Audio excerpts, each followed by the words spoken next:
ആ പാട്ട് കേട്ടുകൊണ്ടാണ് കൺസോളിലേക്ക് കയറി വന്നത് ആര്? മൂവി ലാൻഡ് എന്ന് പറഞ്ഞ അക്കാലത്തൊരു വലിയ സിനിമ പ്രസിദ്ധീകരണം ഉണ്ടായിരുന്നു. മൂവി ലാൻഡിൻ്റെ പത്രാധിപർ KV വാസുദേവൻ ഈ യേശുദാസ് പാടിയ ജാതിഭേദം മതദ്വേഷം എന്നുള്ള കീർത്തനം സ്പീക്കറിലൂടെ ഒഴുകി വരുന്ന സമയത്താണ് കൺസോളിലേക്ക് കയറി വന്നത്. ആ ശ്ലോകം കഴിഞ്ഞ ഉടനെ തന്നെ അദ്ദേഹം തിരക്കി, ആരുടേതായി ഈ പുതിയ ശബ്ദം എന്ന് ചോദിച്ചു.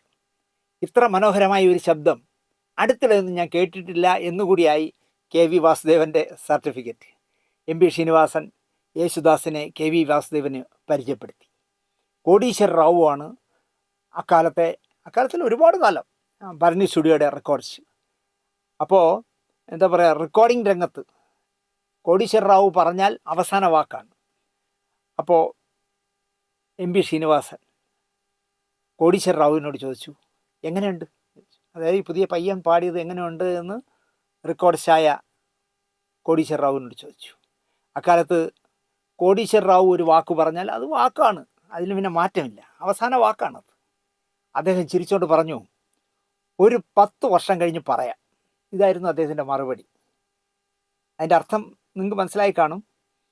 കുറഞ്ഞതൊരു 10 വർഷത്തേക്ക് ഇനി ഈ ശബ്ദം ഉണ്ടാകും മലയാള സിനിമയിൽ, അല്ലെങ്കിൽ ഇന്ത്യൻ സിനിമയിൽ, അല്ലെങ്കിൽ ദക്ഷിണേന്ത്യൻ സിനിമകളിൽ 10 വർഷക്കാലം ഈ ശബ്ദം ഉറപ്പായിട്ടും ഉണ്ടാകുമെന്നാണ് കോടീശ്വർ റാവു പറഞ്ഞ ആ കമൻറ്റിൻ്റെ അർത്ഥം. കാരണം ഒരു 10 വർഷം കഴിഞ്ഞ് നമുക്ക് പറയാം എന്നാണ് അദ്ദേഹം പറഞ്ഞത്. എത്ര ദശവത്സരങ്ങൾ അതിന് ശേഷം കടന്നുപോയി എന്ന് നിങ്ങളൊന്ന് ആലോചിച്ച് നോക്കൂ. അതിനെല്ലാം കോടീശ്വർ റാവുവും സാക്ഷി ആയിരുന്നു. കാൽപ്പാടുകളിൽ ഒരു യുഗ്മഗാനത്തിനു കൂടി യേശുദാസ് പാടി. അറ്റൻഷൻ പെണ്ണെ എന്ന് തുടങ്ങുന്ന ഒരു ഗാനമാണ്. ഉദയഭാനുവും ശാന്താപ്പി നായരും പാടേണ്ടിയിരുന്ന പാട്ടാണ്. ശാന്താപ്പി നായരോടും ഉദയഭാനുവിനോടും പറഞ്ഞിരുന്നു, ഈ പാട്ടും നിങ്ങളാണ് പാടുന്നതെന്ന്. നാട്ടിൽ നിന്ന് വലിയ പ്രതീക്ഷ കൊടുത്ത് വിളിച്ചുകൊണ്ട് വന്ന പയ്യനാണ്. നന്നായി പാടുകയും ചെയ്തു. കാരണം ശ്രീനാരായണ ഗുരുദേവൻ്റെ ആ ശ്ലോകം അവൻ നന്നായിട്ട് പാടുകയും ചെയ്തു. ഒരു ശ്ലോകം മാത്രം പാടിച്ചിട്ട് തിരിച്ചയക്കുന്നത് മോശമല്ലേ എന്ന് ഉദയഭാനുവിനോട് തന്നെ ഈ രാമൻ നമ്പീത്തി ചോദിച്ചു. അങ്ങോട്ട് പറഞ്ഞിരുന്ന അറ്റൻഷൻ പെണ്ണെ കൂടി ആ പയ്യനെ കൊണ്ട് പാടിക്കട്ടെ എന്ന് ചോദിച്ചു. അതിനെന്താ, കൊടുത്തോളൂ എന്നായി ഉദയഭാനു. അക്കാലത്തൊക്കെ അങ്ങനെയാണെന്ന്, ഗീവ് ആൻഡ് ടേക്ക്, കൊടുക്കലും വാങ്ങലും ഒക്കെ ഉള്ള കാലമായിരുന്നു. താങ്കൾക്ക് പാടാൻ വേണ്ടി റിഹേഴ്സലൊക്കെ ചെയ്തു വെച്ച പാട്ടാണ് അത്. ആ പയ്യന് കൊടുക്കട്ടെ. ഒരു കവിത, ഒരു 4 വരി ശ്ലോകം മാത്രമേ പറഞ്ഞുള്ളൂ. നാട്ടിൽ നിന്നൊക്കെ വന്നിട്ട് ഈ 4 വരി പാടിച്ചിട്ട് വിടുന്നത് മോശമല്ലേ, പാവമല്ലേ? അതുകൊണ്ട് അങ്ങേക്ക് വെച്ചിരിക്കുന്ന ആ ഒരു പാട്ടൂടെ കൊടുക്കട്ടെ എന്ന് വെച്ചാൽ ഒരു മടിയുമില്ലാതെ ഉദയഭാനു പറഞ്ഞു, അങ്ങനെ ആയിക്കോട്ടെ, കൊടുത്തോളൂ എന്നായി. അന്നത്തെ ലീഡിങ് ഫീമെയിൽ സിംഗറാണ്, അന്നത്തെ പെൺ ശബ്ദത്തിൽ പാടുന്നതിൽ ഏറ്റവും ലീഡിങ്ങായി നിൽക്കുന്ന ആളാണ് ശാന്താപ്പി നായർ. ശാന്താപ്പി നായരോടൊപ്പം ആണ് ഈ അറ്റൻഷൻ പെണ്ണെ എന്നുള്ള പാട്ട് പാടേണ്ടത്.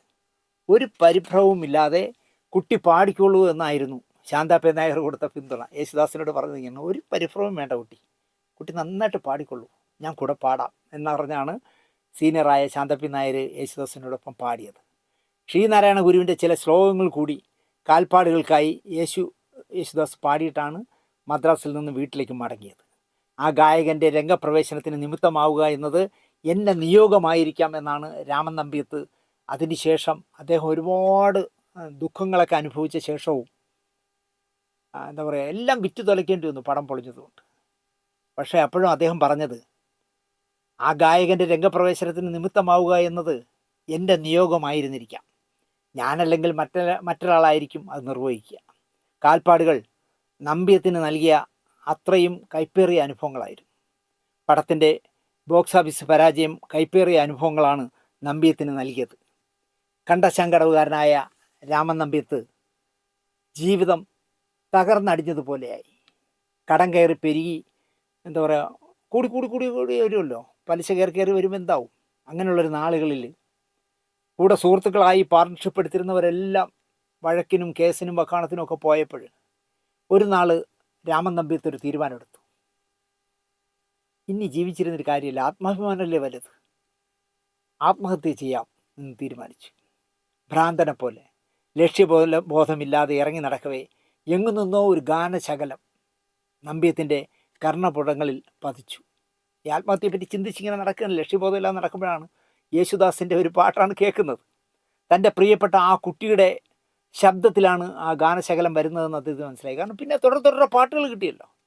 അപ്പോൾ ആ പാട്ടിലെ വരികളാണെങ്കിലോ ആരെ കാണാൻ അലയുന്നു കണ്ണുകൾ, ആരെ തേടി വിതുമ്പുന്നു ചുണ്ടുകൾ അമ്മേ എന്നുള്ള പാട്ടായിരുന്നു. ആരെ കാണാൻ അലയുന്നു കണ്ണുകൾ, ആരെ തേടി വിതുമ്പുന്നു ചുണ്ടുകൾ അമ്മേ എന്നുള്ളതായിരുന്നു.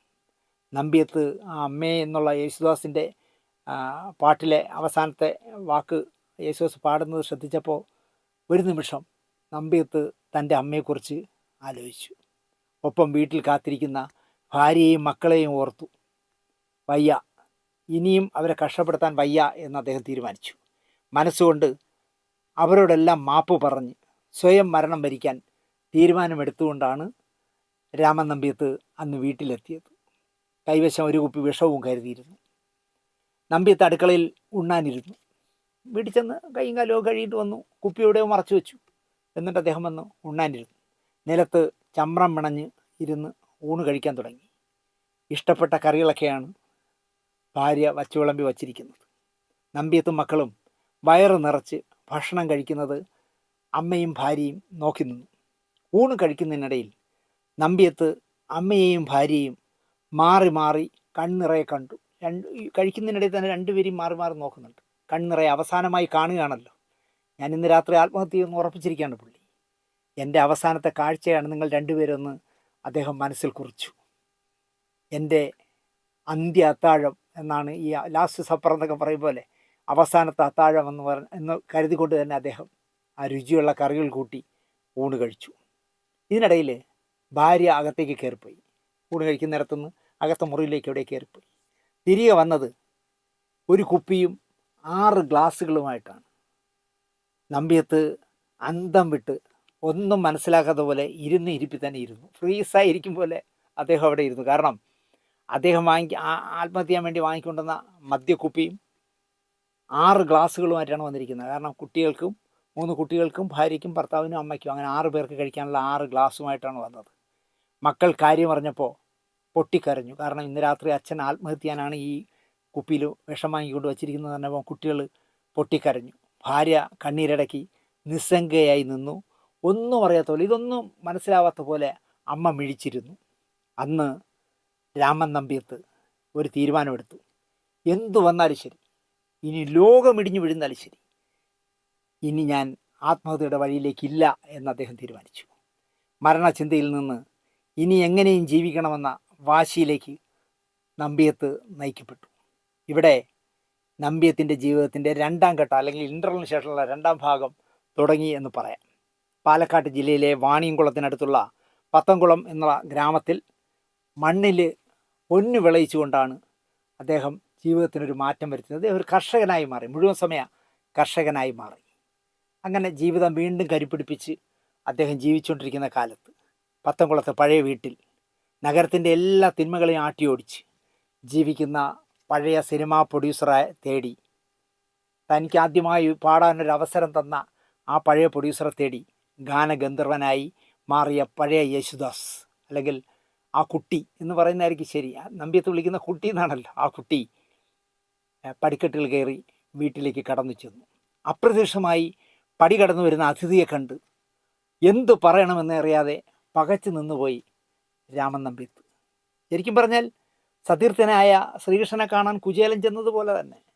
കാരണം കാൽപ്പാടുകൾ കഴിഞ്ഞ് ഒരുപാട് വർഷങ്ങൾക്ക് ശേഷം കേരളത്തിലെ ഗാനഗന്ധർവനായി വളർന്നു വലുതായ ശേഷം നനച്ചിരിക്കാതെ ഒരു നാൾ എനിക്ക് ആദ്യമായി പാടാൻ, അതായത് സംഗീത സംവിധായകനോ അല്ലെങ്കിൽ അതിൻ്റെ സംവിധായകനോ പോലും ഈ പനി പിടിച്ച് പേക്കോലമ്പലിരിക്കുന്ന ഈ പയ്യനെ കൊണ്ട് പാടിച്ചാൽ നന്നാവില്ല, അതുകൊണ്ട് അവനെ ഒഴിവാക്കാമെന്ന് പറഞ്ഞിട്ടില്ലും ഞാൻ ഈ പടം ചെയ്യുമെങ്കിൽ ആ പടത്തിൽ ഈ കുട്ടി പാടിയിരിക്കുമെന്ന് വാശി പിടിച്ച നിർമ്മാതാവിനെ കാണാൻ, ആദ്യമായി അവസരം കൊടുത്ത നിർമ്മാതാവിനെ കാണാൻ യേശുദാസിനെ പോലെ ഒരു ബോധവൃക്ഷമായി വളർന്ന മനുഷ്യൻ വരുമെന്ന് സ്വപ്നത്തിൽ പോലും ആരും ചിന്തിക്കില്ല.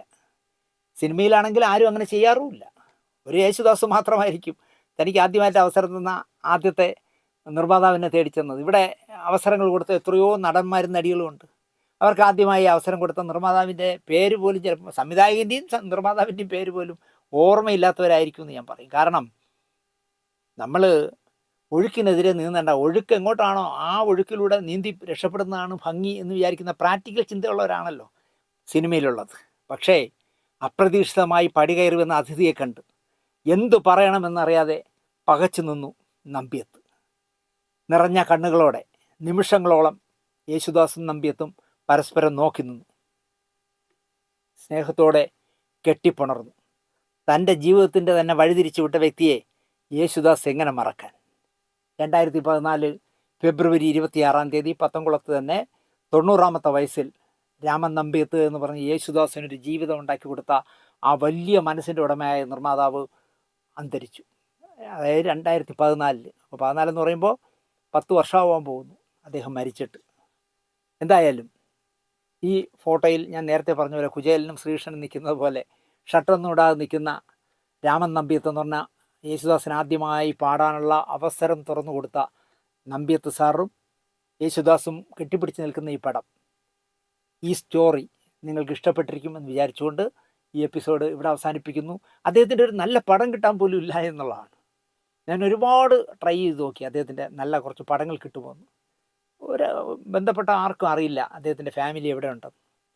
ഈ പറഞ്ഞ പത്തംകുളം എന്ന് പറഞ്ഞ സ്ഥലത്തൊക്കെ എനിക്ക് പരിചയക്കാറുമില്ല. എന്തായാലും ആ വലിയ മനസ്സിനുടമ, അതായത് ഇന്ത്യൻ സിനിമയ്ക്ക് അല്ലെങ്കിൽ ലോക സിനിമയിൽ തന്നെ ഒരു ഗായകനെ സംഭാവന ചെയ്ത എന്താ പറയുക വലിയ വിശാല മനസ്കനായ മനുഷ്യനായിരുന്നു രാമൻ നമ്പ്യത്ത് എന്ന് പറയാം.